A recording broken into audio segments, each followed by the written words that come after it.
Alexia Moitié. Bon, on se connaît, enfin, j'ai l'impression, bien 10 ans. On s'est rencontrés autour de ton projet qui est passionnant. Je suis ravi de faire membre du comité de conseil auprès de toi. Et dans tes mots, on va commencer par ma question habituelle. Qui est Alexia Moitié? Alors, ben, moi, je suis aujourd'hui, donc, je dirige un campus parisien d'une école supérieure qui s'appelle le CV. Et avant tout ça, j'ai travaillé dans la pub.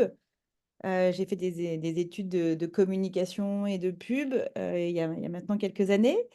Et j'ai commencé à travailler dans les agences de publicité parisiennes et des grandes agences.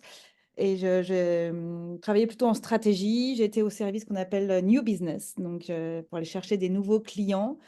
Et donc, mon travail a toujours été d'écrire des recommandations stratégiques et de travailler avec les créatifs, beaucoup de créatifs, qui donc proposaient des nouvelles créations publicitaires pour ces nouveaux clients. Et une fois que ce nouveau client avait choisi de travailler avec notre agence ou pas, bah après, je passais à un autre Prochain. produit.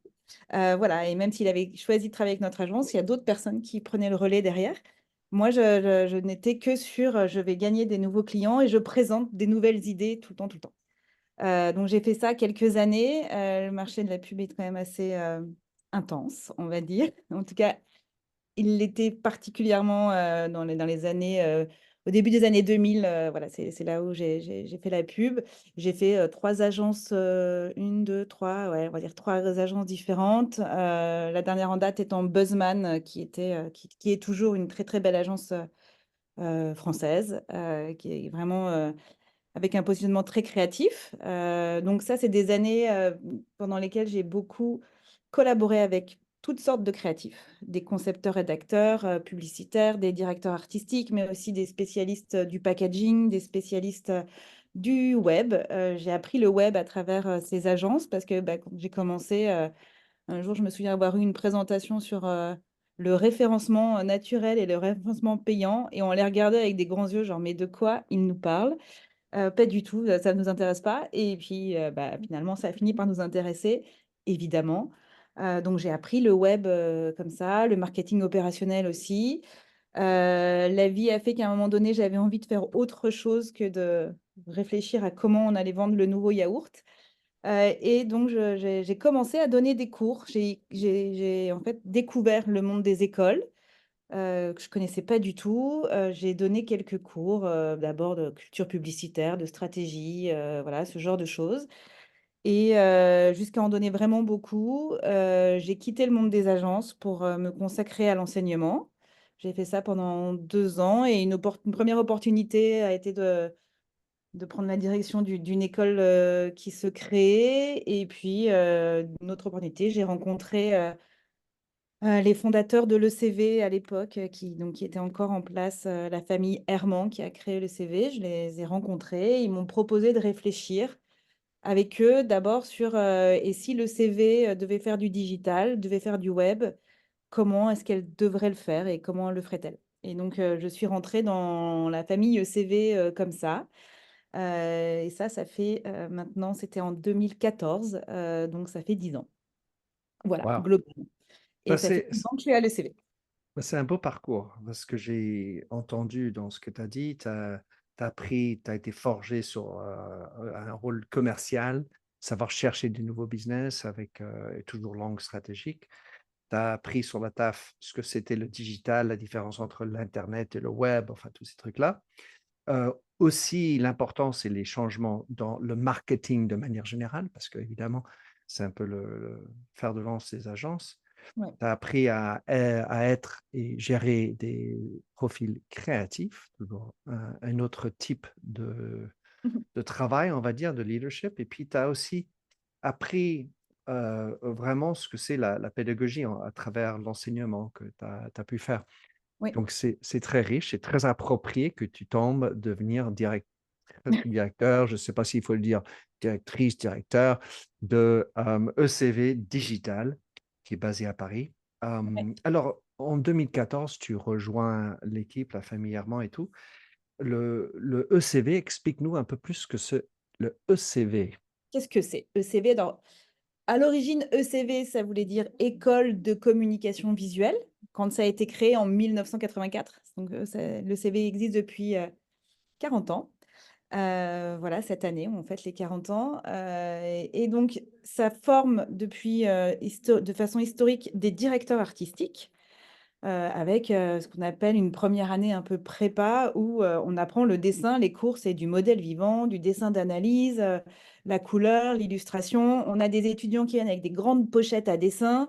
Voilà, c'est pas les beaux-arts, hein, ça reste on va dire de l'art appliqué, parce qu'on applique un secteur en particulier. Mais voilà, historiquement, ça forme des directeurs artistiques, d'abord en 4 ans, puis en 3 ans, puis 4 ans, puis maintenant c'est devenu un parcours en 5 ans. Il y a le campus historique, c'est Paris, mais aujourd'hui, il y a 5 campus en France. Il y a Lille, Paris, Nantes, Bordeaux et Aix-en-Provence. Et puis, bah, ce qu'on appelle le cursus design, donc qui forme au directeur artistique depuis 40 ans, a fait des petits. Il y a eu d'abord le cursus animation, donc c'est design d'animation, c'est-à-dire qu'on apprend à des étudiants à faire des dessins animés, à créer les dessins animés. Donc on a un cursus animation. Ensuite, il y a le digital qui est arrivé, que j'ai créé donc en 2014 avec une première rentrée avec des premiers étudiants dès septembre 2015.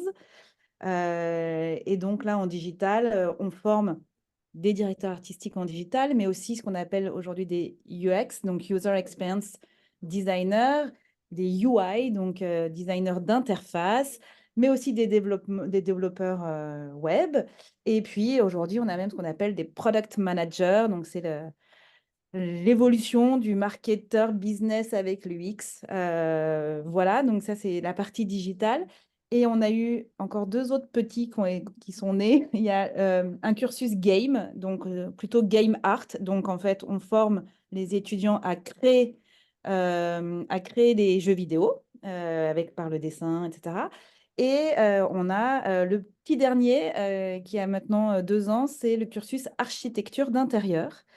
Voilà, donc aujourd'hui, on a 5 cursus. Le design, qui est l'historique, l'animation, le digital, le game et l'architecture d'intérieur. Voilà, et ces 5 cursus sont présents globalement, quasiment sur tous les campus de l'ECV, dans donc 5 villes en France. Voilà, et donc moi, je m'occupe particulièrement du campus parisien pour ces 5 cursus. Je ne m'occupe pas que du digital, je m'occupe du design, du digital, de l'animation, du game et de l'architecture d'intérieur. Et ces 5 cursus sont répartis sur 3 sites différents à Paris, puisque on sait qu'à Paris, les locaux, c'est un peu la guerre. Et donc aujourd'hui, on a 3 super campus, un dans le 5e arrondissement, bah, en face du Jardin des Plantes, pour le design, avec une magnifique verrière vraiment qui ressemble au Jardin des Plantes, c'est superbe. On a un site dans le 11e arrondissement, rue du Dahomey, dans un quartier qui bouge beaucoup, voilà, entre Bastille et Nation, et c'est top. Et on a le 3e campus qui est dans le 15e, avec vue sur la Tour Eiffel, pour l'animation et le game. Donc voilà, aujourd'hui, ce que ça représente. Le CV aujourd'hui, c'est environ 3000 étudiants, plus ou moins, hein, en France. Et Paris, c'est environ 1000 étudiants répartis sur les 3 campus. Voilà, et donc je dirige le cursus digital au national, c'est-à-dire que je m'occupe des campus parisiens au quotidien et tout ça, avec mes équipes, hein, je suis loin d'être toute seule, il y a 30 personnes au quotidien pour gérer tout ça. Et en même temps, je coordonne, je dirige bah, surtout la vision pédagogique, l'évolution pédagogique pour le cursus digital que j'ai créé que j'ai lancé en 2015, on va dire. Voilà, globalement. Des mains pleines, comme on dit en anglais, hands full. Euh, donc, si j'ai compris sur l'animation, c- ça va vers la vidéo, en fait. Ouais, et c'est vraiment le cursus animation, il crée des dessins animés. Vraiment, c'est des étudiants qui, derrière, vont aller travailler chez Illumination, par exemple. Hmm, Et qui vont travailler sur Les Mignons, ou on a des alumni qui ont travaillé avec Warner sur le film Mario. hmm. Voilà, c'est des dessins animés, donc il y en a qui font, de la série animée, des courts-métrages, il y en a qui travaillent sur des longs-métrages et dans l'animation, il y a un nombre de métiers, en fait, on s'imagine pas, hein, il y a pas que celui qui dessine, il y a celui qui anime, il y a celui qui s'occupe des personnages, donc le chara designer, il y a aussi, celui qui va s'occuper du surfacing, celui qui va s'occuper des FX, donc les effets spéciaux et puis il y a des spécialisations en 2D ou en 3D, parce qu'aujourd'hui on a 2 types de dessins animés en fait, de films animés qui existent. Voilà, donc il y a énormément aussi en fait, de spécialisation et de métiers et on forme, à tous ces métiers et en fait, il faut avoir en tête quand même que tous ces cursus, design digital, animation, game, architecture d'intérieur, ils ont tous un point commun, c'est la créativité, l'innovation et la créativité. En fait, l'ECV, c'est une école créative, et on forme des créatifs. Hmm. Voilà et après chacun son domaine, il y en a plein d'autres, hein, des domaines, mais et du créatif plutôt visuel. Là, clairement, on se parle voilà, d'univers visuel avec la créativité, visuelle. Et c'est ce qui rassemble l'ensemble de ces cursus, c'est la créativité et c'est pour ça que le CV est légitime sur tous ces cursus, tous ces métiers et tous ces secteurs. C'est qu'en fait, on est vraiment réunis autour de la créativité et qu'on a des choses à raconter. Ben, justement, on va en parler. J'ai une amie qui est patronne et enfin fondé une société sur tout ce qui est animation basée en Angleterre. Ça s'appelle la Salamandra Société. Et Christine a été sur mon podcast, donc c'est pas la première fois. Enfin, Ouais, c'était mon podcast en anglais, alors qu'elle parle parfaitement le portugais et le français. bah, très bien. Euh, Ceci dit, dans les cursus dont tu as parlé, celui qui me frappe et qui me paraît un peu différent des autres, c'est l'architecture interne, Ouais, interior design. ouais. Alors, raconte-nous juste un peu pourquoi cet aspect est arrivé. Alors, l'architecture d'intérieur, c'est vrai qu'il bon et c'est le dernier né, hein, il est encore, tout frais, on est encore au biberon avec l'architecture d'intérieur. Clairement, il y a plusieurs, déclencheurs. On peut parler d'abord du déclencheur, sociétal. L'architecture d'intérieur a été, mise en avant, en tant que métier et comme tendance notamment par, tous les médias qui ont, créé des contenus autour, du design, de l'architecture d'intérieur. La décoration, alors c'est pas un cursus de décoration, mais la décoration et le design d'intérieur, d'architecture d'intérieur ont été quand même très valorisés dans les médias. Toutes les émissions, télé voilà, qui font place, à ce type de loisirs, de hobbies, de métiers. Donc forcément, on a une demande croissante de la part des étudiants, pour pouvoir, se former et on a aussi une demande croissante, des consommateurs, des Français, et autres, et en fait, ils investissent et clairement, il y a du business sur ce marché donc ça correspond, il y a des envies de se former et en même temps, il y a un business et donc il y a de la place, il y a des métiers, il y a du boulot, en fait, donc ça correspond. Donc là, c'est sûr qu'il se passe quelque chose. Le CV, est très créatif. On a, des premières années qui sont vraiment, centrées sur le dessin, sur, savoir former au visuel, et à la culture artistique, tout ça et ce qui est en fait, l'architecture d'intérieur, ça a la même base que pour un directeur artistique en design ou, un spécialiste de l'animation en design d'animation. Là, vraiment, les bases sont les mêmes. Après, elles sont exploitées différemment, mais on a par exemple un cours qui s'appelle cours de perspective, c'est-à-dire que et croquis d'extérieur, hein, ils vont dehors, vous savez, tous ces étudiants qu'on voit par terre dans les musées en train de dessiner, qui prennent de la place, on est obligé de passer au-dessus d'eux quand on visite. Voilà, ce sont nos étudiants. Et en fait, ils apprennent les perspectives d'un immeuble, les perspectives qu'on peut voir dans la rue. Et tout ça, ça fait partie de leurs compétences. Ils l'apprennent dès la première année. Et ça, ils l'apprennent autant en direction artistique design, architecture d'intérieur et animation. Et en fait, quand on voit leur travail, on se rend bien compte que effectivement, c'est lié. Comme ils apprennent à composer une image, il y a plusieurs composants dans une image. C'est des choses qu'ils apprennent dans tous les cursus. Voilà, et puis après, ça va évoluer, en fonction des compétences. C'est qu'en architecture d'intérieur, on va avoir moins besoin de Photoshop et la suite Adobe. Ils en ont quand même besoin, donc ils l'apprennent. Et ils iront plus sur des logiciels comme AutoCAD, voilà, qui est plutôt lié à l'architecture. Mais ça, c'est une question de technique. Mais en termes de conception, de visuel, la base est la même.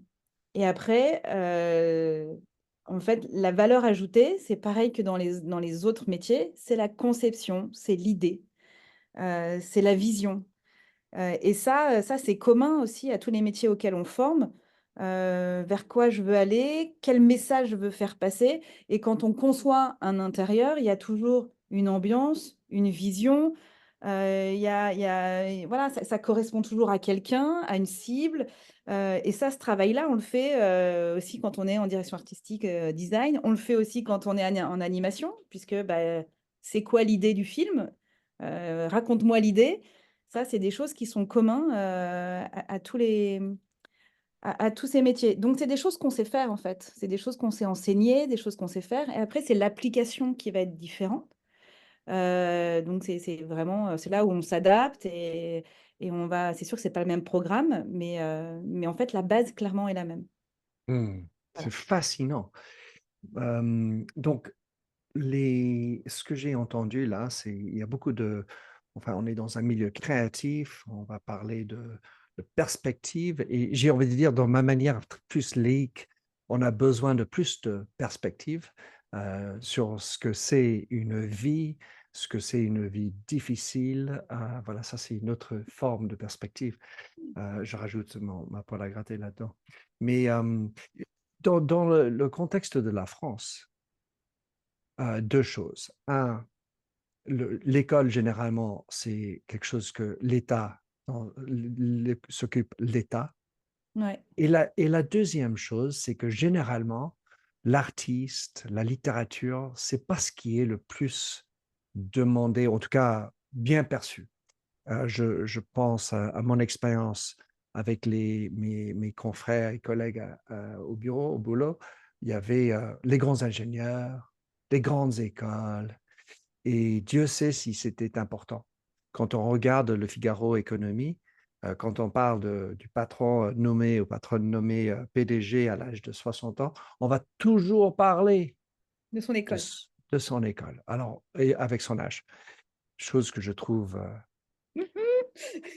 un peu perturbant, car je pense que l'école est derrière moi là, à l'âge de 60 ans. Enfin, c'est pas pour autant que j'ai pas des amis qui viennent de là, etc. Mais enfin, voilà quand même. Mais voilà, donc, comment est-ce que ça, tu gères l'aspect État, école, financement, voilà. Ouais. Et deux, comment est-ce que c'est un problème? Est-ce que tu dois lutter contre ça? Comment tu gères cette espèce de a priori sur tout ce qui est créatif? Ouais. Alors effectivement, en France, les écoles, elles sont «gratuites» entre guillemets. Elles sont, jamais vraiment totalement gratuites, mais et ça, c'est vraiment ancré dans notre, culture. C'est quelque chose d'important, la gratuité, l'accès à l'éducation. En tout cas, c'est quelque chose de vraiment d'important pour les Français. Et donc de devoir se payer des études, bon, c'est pas pour tout le monde, mais voilà, ça s'est mis en place. Maintenant, des écoles d'enseignement privé, il y en a quand même beaucoup. On est très contrôlé, il y a beaucoup de qualité quand même dans ces écoles, et surtout, il y a un système où on délivre, des diplômes. Alors c'est pas un diplôme, ça s'appelle un titre RNCP exactement, voilà, qui est en fait avec le tampon de l'État. En fait, on délivre des diplômes qui ont le tampon de l'État. Et ça, c'est rassurant. Oui, OK, je ne suis pas une université publique, donc je ne suis pas l'État. Mais par contre, le petit papier que vous allez avoir à la fin, il est certifié par l'État, ce qui prouve un peu ce qui me légitimise et qui prouve mon sérieux. Ça rassure, en fait. Globalement, donc on a, des titres, RNCP pour, l'ensemble de nos formations. C'est une vraie bataille, c'est, un parcours administratif, honnêtement, c'est l'enfer. Voilà, il faut faire rentrer des ronds dans des carrés, enfin voilà, mais c'est important pour nous, donc on y investit du temps. Il y a des équipes, dédiées, pour ce travail-là. Moi, par exemple, je fais de l'ingénierie pédagogique, je sais ce qu'il faut dans mes formations et il y a quelqu'un il y a des personnes avec qui je collabore, qui vont traduire mon blabla pédagogique en blabla administratif pour ces... Voilà, donc il y a des gens qui savent faire ce travail, mais c'est... L'IA, au passage, ne peut pas le faire. Alors, bah, peut-être qu'un jour, ils pourront le faire, mais là, aujourd'hui, on a encore... Enfin, c'est tellement complexe qu'on Ouais. a encore besoin voilà, de cette traduction. C'est plus qu'une traduction, hein, c'est savoir Mhm. s'adapter, les contraintes qu'on doit y amener. Évidemment, il y a des mises à jour tous les 6 mois, donc tous les 6 mois, il faut tout refaire. Mais en fait, pour nous et pour les Français, c'est important d'avoir ce gage de qualité. Donc ça, on va le chercher et on l'a. C'est ce qui rassure quand on reçoit des parents, des nouveaux étudiants. Une question qui arrive très vite, c'est quel est le diplôme? Enfin, qu'est-ce qu'on a à la fin? Le petit papier qu'on a, c'est quoi? Alors, ce qui est toujours un peu, ce que je comprends, parce que ça rassure, tu te dis, bon, moi, je rentre dans une école, qui êtes-vous? Et est-ce que c'est vrai ce que vous me racontez, hein? Je comprends aussi cette importance-là. Par contre, les entreprises, un titre RNCP, elles ne savent même pas ce que c'est, quoi. Enfin, J'allais te faut pas demander. se dire. Elles savent pas ce que c'est. Alors, certains RH, à force, bah, comprennent les niveaux de diplôme, mais les personnes métiers, les directeurs artistiques qui emploient nos étudiants, mais ils savent même pas ce que c'est qu'un titre RNCP. Et honnêtement, c'est pas ce qu'ils regardent. Ils regardent le niveau, bah, ce qu'on appelle aujourd'hui, hein, ils ont tous des portfolios, des books, ils regardent les books, ils regardent le CV, ils regardent l'expérience. Ils savent, le CV est reconnu, donc en fait, tu sors de le CV, voilà, ils savent ce que tu as fait comme parcours et ils comprennent la qualité de la formation. Mais voilà, le diplôme, le titre RNCP qui est pas, je n'ai même pas le droit de dire diplôme. Il faut savoir que diplôme, c'est diplôme d'État. Moi, je ne suis pas on n'est pas une école d'État, donc nous, on délivre des titres RNCP. euh, Certifié par l'État. il est certifié, globalement, c'est certifié par le ministère du Travail, tu vois, alors qu'un diplôme, c'est certifié par le ministère de l'Éducation. J'essaye d'expliquer en raccourcissant, mais Mhm. globalement, c'est ça la différence. Donc, ces titres-là sont là surtout bah, pour dire, oui, j'ai une formation sérieuse et ça rassure les apprenants, les étudiants, les parents. Mais je comprends très bien parce que c'est quand même la jungle des écoles quand on a un enfant qui est au lycée, à qui on dit, bon, bah maintenant, qu'est-ce que tu veux faire comme étude? Bon, déjà, pour qu'il se projette sur un métier, c'est compliqué pour eux. Et après, bah, on va sur un salon d'étudiants où je regarde sur Internet, et puis là, il y a un florilège. Faire son choix, c'est pas simple, en fait. Mhm. Et bah, notamment, savoir si le titre est certifié. Bon, bah, c'est un critère comme un autre. En tout cas, ça rassure. Donc, nous, on se bat pour ça, pour qu'on continue à avoir ces titres RNCP certifiés. C'est important. Et puis ensuite, on a parlé de payer ses études. Parce que nous, bah, forcément, on est payé, hein, on est payant. Nous, on n'a pas notre seule source, enfin, ressource financière, c'est en fait ce que nous versent les étudiants. En fait, on n'a pas d'aide de l'État. Voilà, c'est la scolarité, les frais de scolarité. Et aujourd'hui, globalement, ça va coûter entre 7 000 et 10 000 € l'année en fonction de ton année et de ton cursus. C'est pas rien. C'est des sommes importantes, surtout dans des périodes actuelles où bah, il y a une crise financière, toute dépense est pesée, tout coûte très cher. Et en France, on commence à rentrer dans une période où payer des études, bah, ça commence à être quelque chose qu'on va... En fait, ça devient plus une priorité. Les priorités, elles sont ailleurs. Surtout que le gouvernement français a poussé une nouvelle façon en fait, de payer ses études, de financer ses études, c'est l'alternance. Ça n'existe qu'en France et c'est génial.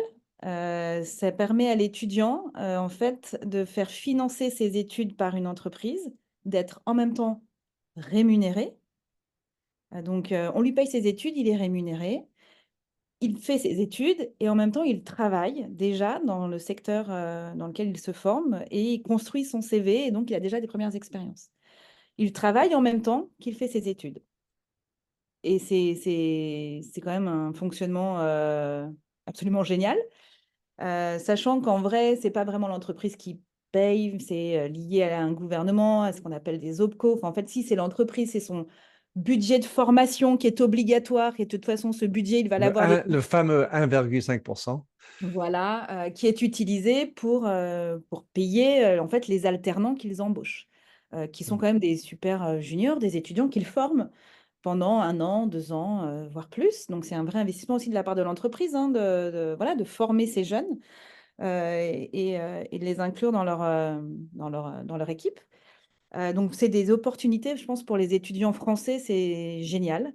Donc ça amène, en fait, si vous voulez, un niveau d'investissement financier pour les études, assez mince, en comparaison des autres, pays occidentaux, hein.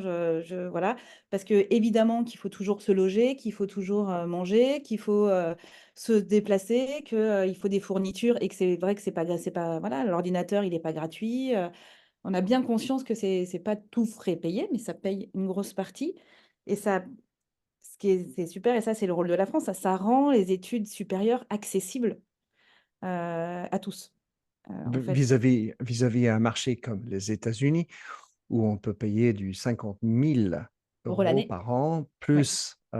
enfin, plus tous les autres éléments dont tu parles. Donc, ça fait une grosse différence. L'autre groupe de personnes qui m'intéresse, c'est les profs. Car en fait, quand tu travailles en tant que prof pour une fac, là, tu fais partie employé de l'État. Donc, c'est quelque chose qui est appréciable pour les profs, enfin, en termes de vie et de retraite, etc. Comment ça se passe pour attirer des profs, des bons enseignants pour le CV? Alors nous, on a un positionnement assez professionnalisant. On est vraiment tourné vers le monde pro. D'ailleurs, tu vois, moi, je viens du monde pro, hein, je viens pas du monde des écoles. J'ai pas fait des études de pédagogie, voilà. Et c'est le cas, de l'ensemble de nos responsables pédagogues, les directeurs des autres campus, c'est pareil, ils ont tous un autre parcours avant, d'arriver, dans les écoles.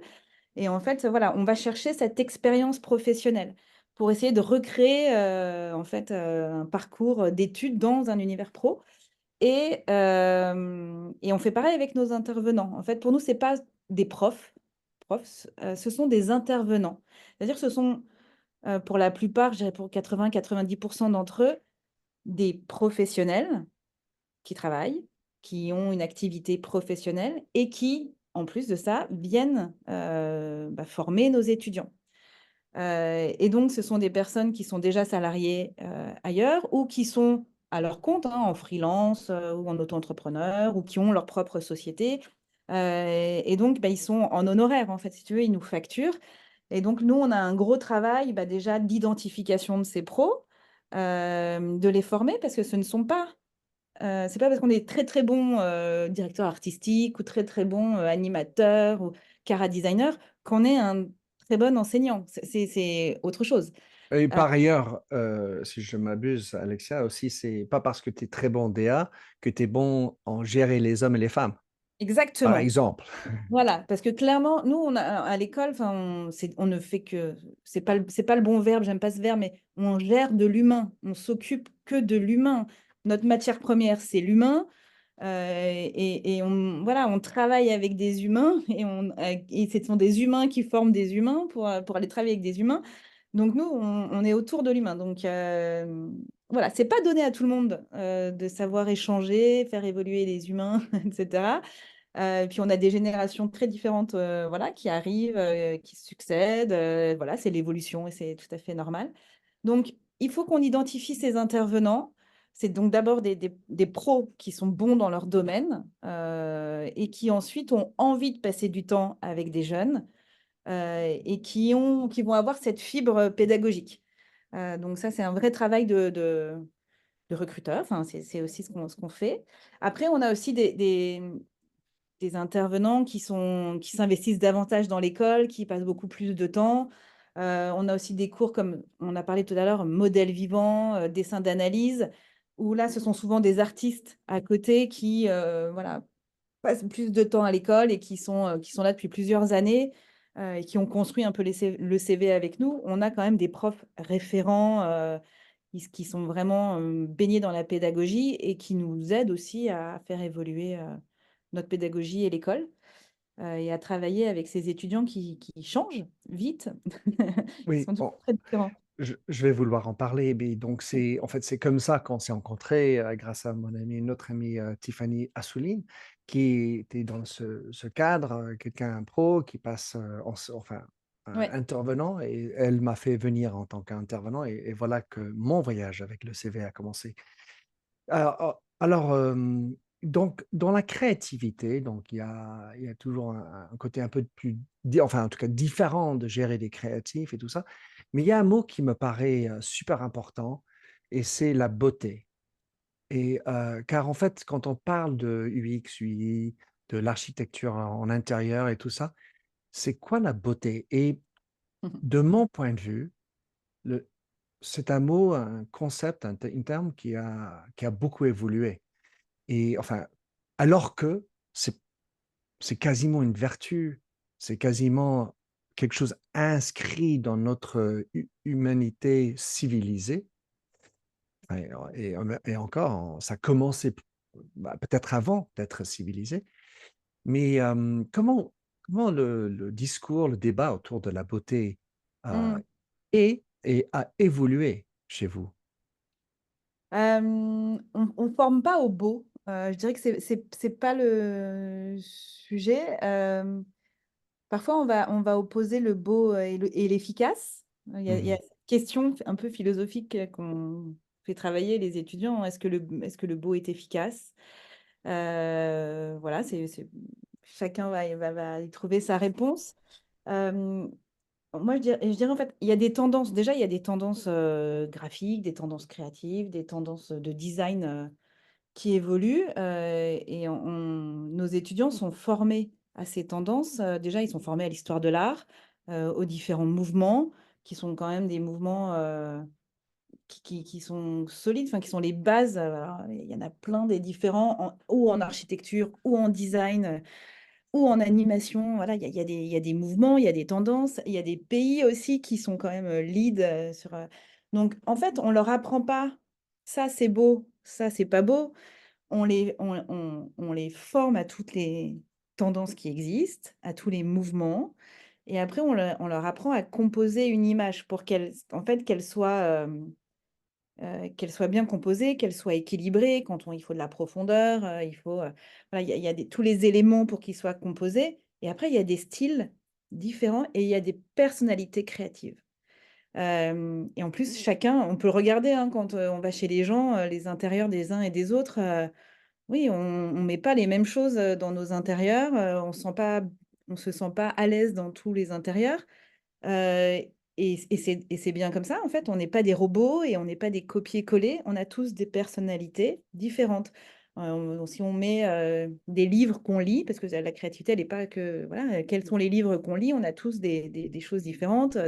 Les BD, on ne va pas tous aller vers le même style de BD, par exemple. Il y a des choses qui nous Quoi, parlent ou qui tu lis pas Tintin? Qu'est-ce que c'est que ça?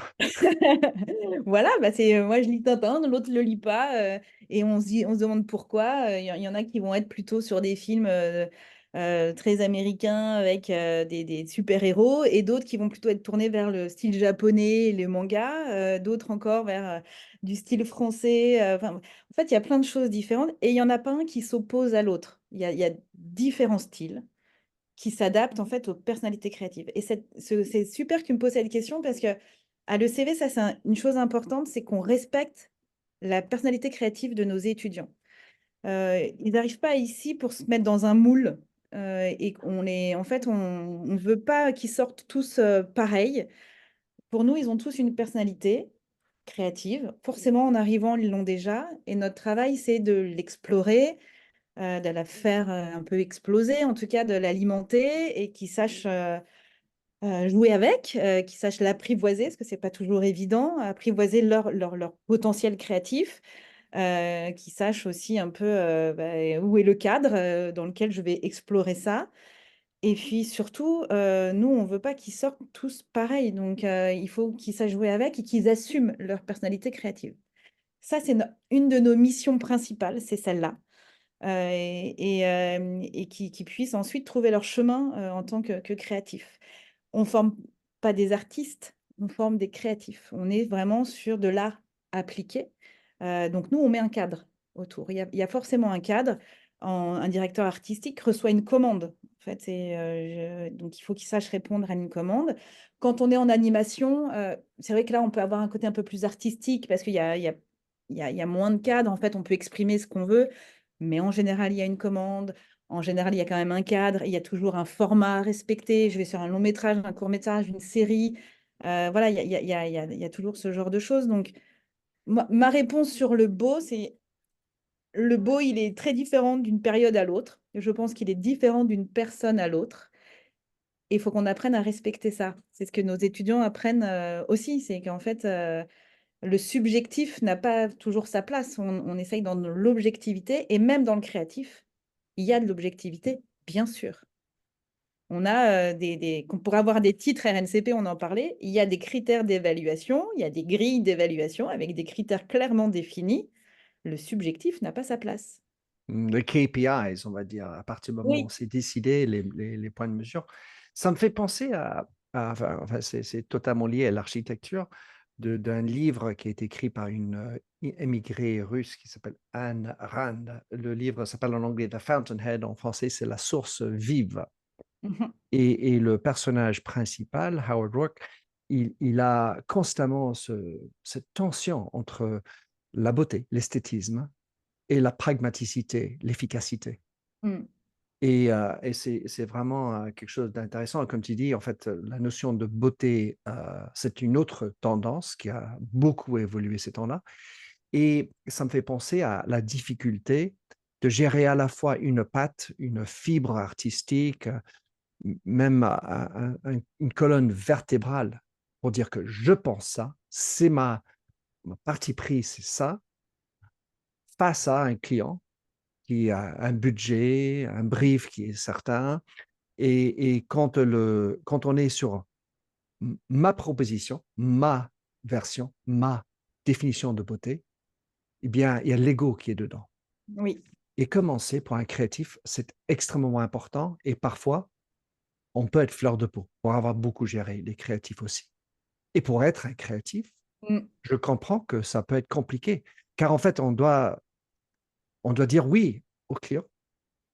Et parfois, je m'en souviens, quelle bataille je pouvais avoir avec mes interlocuteurs dans une agence de pub. Non, non, non, ça, tu n'en sais rien. C'est moi qui sais ce qu'est la beauté. Oui, moi, je suis le client quand même. Oui, oui. Bah, oui, non, mais ça, c'est toujours le cas. Ça, c'est assez intemporel, hein, pour le coup. Un créatif est souvent émotif. Les émotions et la création, c'est deux choses qui vont ensemble.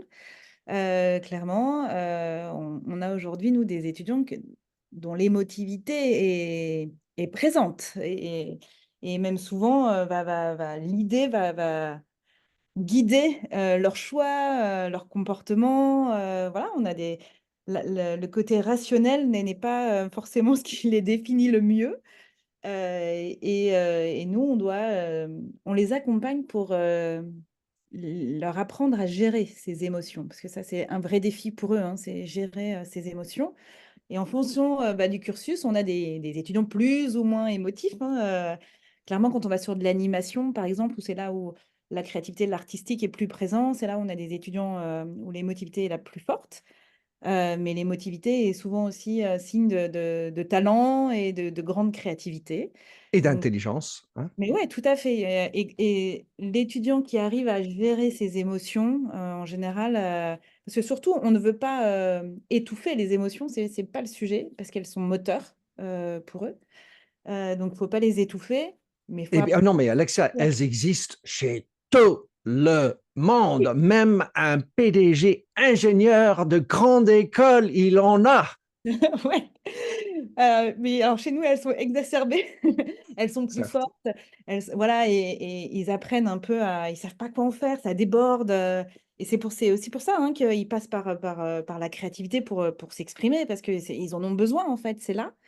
Et puis, moi, je comprends aussi ces créatifs qui ont beaucoup de frustration, hein. Souvent, c'est beaucoup de frustration parce qu'ils donnent énormément d'eux. Ce sont des idées qu'ils ont, qui viennent d'eux, qu'ils ont fait vivre, qu'ils ont alimenté, qu'ils ont fait progresser. Et d'un seul coup, on leur dit, non. Bah, ouais, c'est difficile, c'est difficile pour eux de se dire: «OK, cette idée, je vais l'enterrer et il faut que j'aille en chercher une autre». Et c'est un processus un peu de deuil, de l'idée, en fait et pour certains, ça peut prendre un peu de temps et ils apprennent aussi à se battre pour leurs idées, à les vendre, à les présenter, à les mettre en avant, à les mettre en valeur. Ça aussi, c'est un gros de notre travail, c'est que, parfois, ils savent pas bien présenter, leur travail, et du coup, voilà, c'est un travail mal présenté et bah, il a moins de valeur, qu'un travail qui est peut-être, en fait, rationnellement moins bon, mais qui va être super bien présenté, va d'un seul coup prendre plus de valeur. Donc ça aussi, c'est un vrai travail parce que nous, on n'a pas des commerciaux, hein, on a vraiment des créatifs et argumenter sur leur création, c'est un challenge pour eux, quoi. C'est un Ah vrai ben, challenge. c'est un challenge pour tout créatif. Ah ouais, ouais. Et se vendre, déjà, c'est toujours un peu compliqué selon la personnalité. Moi et toi étant plutôt jaune de personnalité, plutôt extravagante, enfin en tout cas extraverti, et ça aide dans le mode de commerce. Mais enfin, ce que j'aime beaucoup dans cette démarche de CV, ce qui m'a beaucoup attiré, c'est cette pragmaticité. Car en fait, vous formez des étudiants à être dans la vraie vie. Et vous Oui. êtes vraiment centré sur les besoins d'or. Vous allez chercher comment faire une présentation devant un professionnel, alors que j'ai envie de dire que l'éducation nationale est loin de là. Alors, mais il y a un sujet qui est sous-jacent à tout ce dont on parlait à l'instant, qui est aussi important partout, c'est le problème de santé mentale. Oui.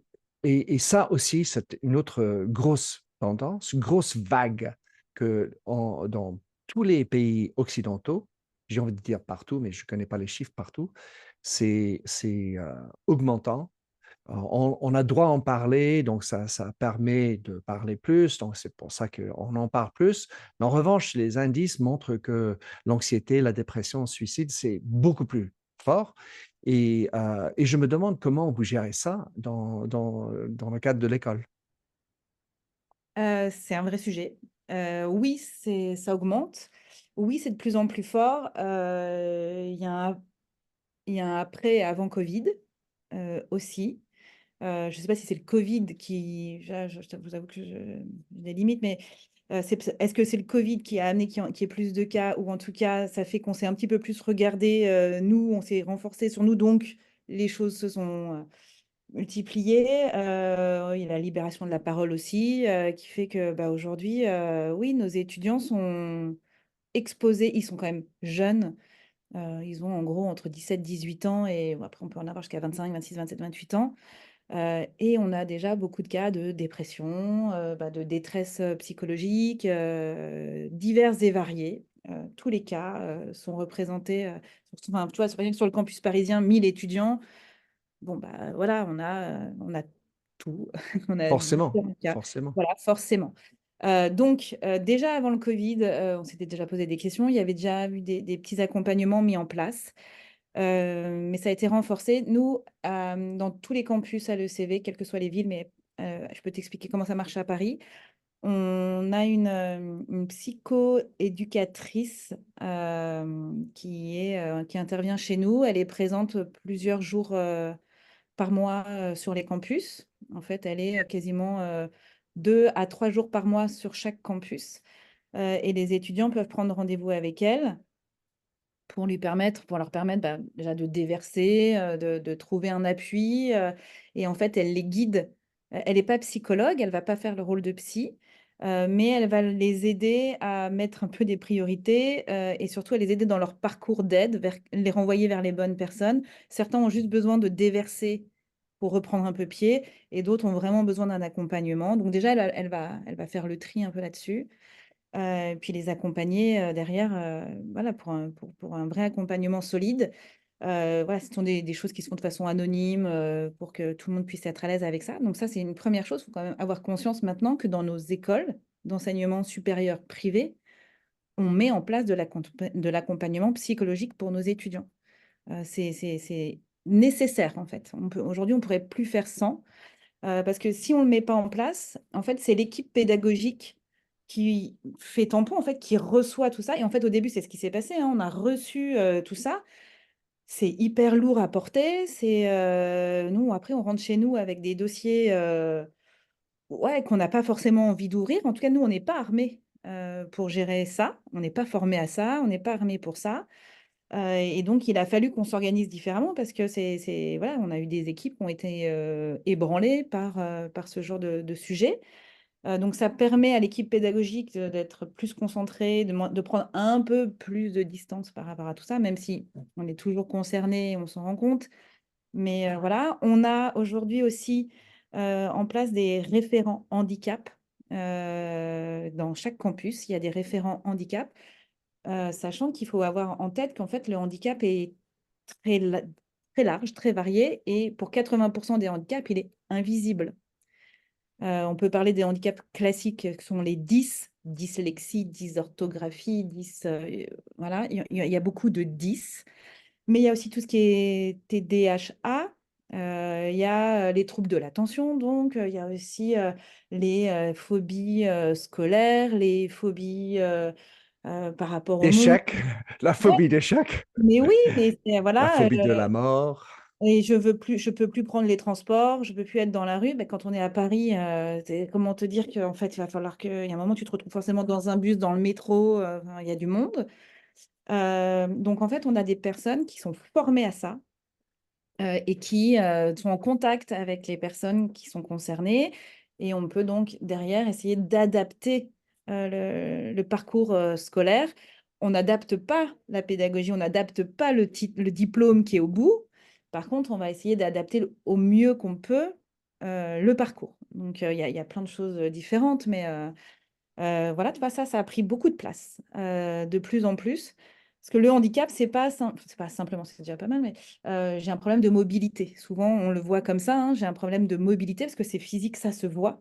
Mais c'est beaucoup plus large que ça. Et nous, dans nos étudiants qui ont des problèmes de mobilité, on en a, mais ils sont à la marge par rapport à tous les autres cas de handicap qui peuvent exister, hein. Ça peut aussi être des maladies comme l'endométriose. Voilà, on a des étudiantes touchées par l'endométriose qui ont des crises graves et qu'il faut, voilà, qu'il faut accompagner parce que forcément, elles vont avoir des ruptures de parcours réguliers. Et comment on peut accompagner ça? Donc ça, on fait aussi partie. Les troubles de l'attention, et donc une dépression va derrière être reconnue, etc., va rentrer dans ça. Voilà, et puis c'est un spectre un peu plus large, mais on a aussi aujourd'hui des référents qu'on appelle VSS, violence sexiste et sexuelle, des membres de l'équipe. Moi, je suis formée à ça, des membres des équipes dans tous les campus sont formés à ça, pour être capable de recueillir les témoignages et de lancer des processus derrière pour traiter l'information. C'est des mots très froids, mais comment on fait quand une étudiante vient nous voir pour nous raconter ça et que c'est passé dans le cadre de l'école ou pas, hein, d'ailleurs, souvent c'est pas dans le cadre de l'école. Et Sûr. ben voilà. Donc tu vois, c'est très large, mais dans une école aujourd'hui, c'est pas juste j'ai des profs et une équipe pédagogique qui fait des plannings. Il y a évidemment la prise en compte de l'humain qui est complexe et voilà, qu'on essaie d'intégrer dans nos réflexions aussi d'accompagnement. Notre objectif étant toujours le même, que nos étudiants réussissent et s'intègrent dans le milieu professionnel. Et donc, notre objectif, c'est de les accompagner vers cette réussite. Et en fait, le chemin, il n'est pas toujours tout droit. Eh ben, merci d'avoir témoigné tout ça, Alexia, parce qu'en fait, évidemment, enfin, je suis parent, je le vois de près par ailleurs, et j'imagine combien c'est difficile, mais ça me fait penser à un autre groupe, les parents. Car en fait, par le passé, le parent déposait l'enfant, l'enfant faisait l'école, on récupérait. Comment ça se passe aujourd'hui? Dans un temps dinosaurique. Ouais. Bah oui, non, ils sont impliqués maintenant. Bah, enfin, honnêtement, ça reste encore, je trouve, plutôt équilibré. Enfin, en vrai, à 80% des cas, les parents essaient de responsabiliser leurs enfants et donc de leur, voilà, fais tout seul, fais tes choix, assume, etc. Après, bah, nous, il y a une partie de nos étudiants bah, qui financent leurs études, donc les parents payent. Après, on a une grande partie où l'alternance prend le relais, donc là, les parents sortent du sujet puisque le responsable financier, c'est l'entreprise. Donc, on a des étudiants majeurs, il faut l'avoir en tête, ils sont majeurs. Et quand c'est l'entreprise qui finance, le parent n'est plus dans l'équation, a priori. En tout cas, il n'est plus dans la nôtre. Je voudrais terminer sur un dernier sujet, Alexia, qui est sur le leadership. Car en fait, ça fait 10 ans que tu es à la tête de tout ce que tu fais. Et c'est un sujet qui me touche à cœur, l'histoire du leadership et l'évolution de leadership. Sur tes 10 ans, quelle évolution as-tu senti pour le leadership?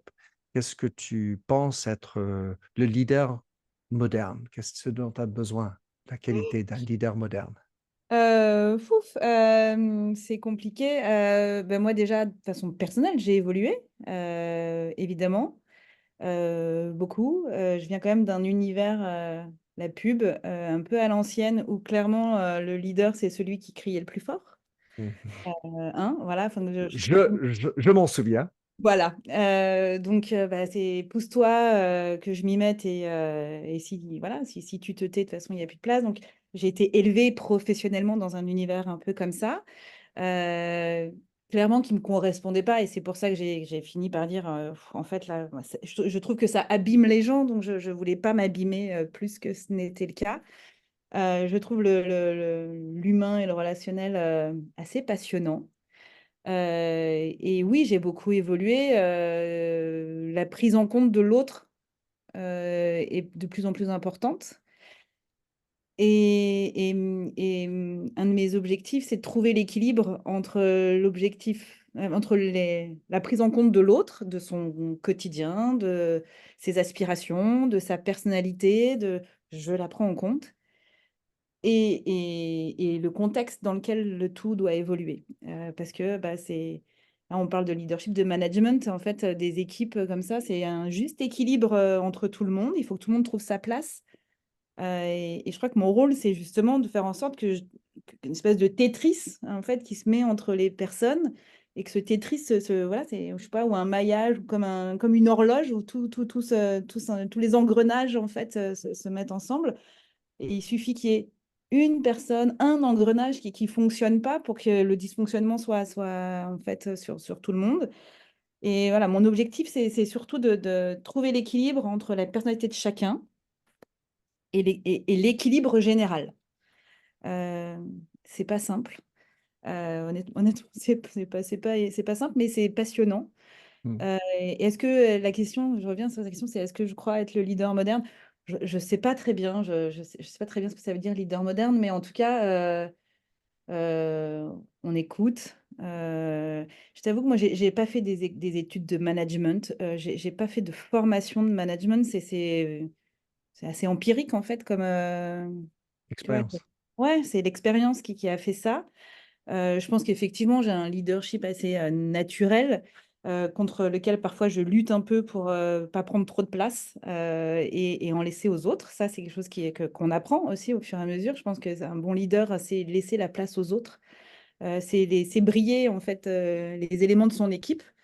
Et en fait, est simplement là pour. C'est un peu le chef d'orchestre, quoi.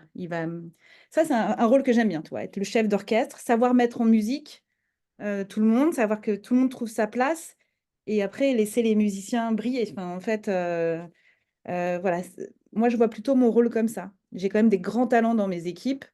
Je suis ravie de les avoir et j'ai envie qu'on les regarde eux plus que moi. Enfin, honnêtement, je n'ai pas forcément envie d'être devant tout le monde. Je pense que l'humilité est une qualité extraordinairement importante en tant que leader moderne. C'est mon point de vue. C'est Et, vrai. euh, et dans la manière que tu décris, ça me fait penser à comment je travaille moi sur l'empathie. Je décris 3 formes d'empathie. L'empathie vers soi-même, comprendre où j'en suis, Mm. connaissance de moi-même, de ce qui s'est passé dans mon contexte, avant d'arriver dans la salle. Ensuite, il y a vis-à-vis de quelqu'un, mon collègue, mon hiérarchique supérieur, inférieur, etc. Et avoir de l'empathie avec cette personne ou un étudiant ou autre. Mm. Et puis après, il y a l'empathie organisationnelle. Car si, quand bien même je veux être bien avec cette personne, je dois émettre un message qui est pour l'organisation, qui n'est pas forcément à quoi attend la personne en l'occurrence.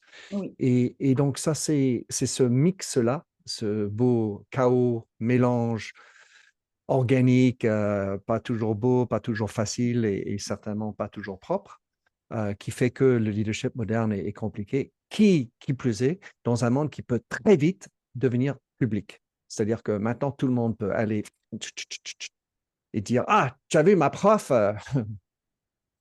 etc.